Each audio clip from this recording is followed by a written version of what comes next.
สบายดีน้องนักเรียนชั้นอนุบาลหมดทุกคนในตอนเช้าวันพฤหัสวันที่20เดือน11ปี2025สำหรับมื้อนี้เช้าครูจะได้นำพาน้องนักเรียนมาเต้นออกกำลังกายซึ่งท่าหัดกายเราจะมีทั้งหมด5ท่าเริ่มจากท่าที่1คือท่าให้เจอฉะนั้นแล้วให้น้องนักเรียนหมดทุกคนมาเต้นไปพร้อมๆกับเช้าครูเลยเด้อเกียมท่าประกอบดีสกูลท่าที่1ท่าให้เจอ1 2 3 4 5 6 7 8ท่าที่2ท่าแขน1 2 3 4 5 6 7 8ท่าที่3ท่าขา1 2 3 4 5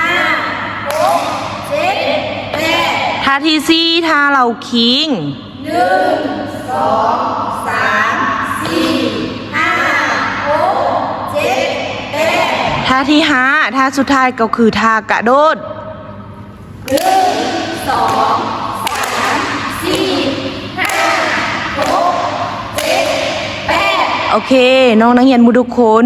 ไปเต้นอยู่เฮือนนำพ่อนำแม่นำเอื้อยนำอายนำน้องก็ได้เด้อหมู่ทุกคนบ๊ายบาย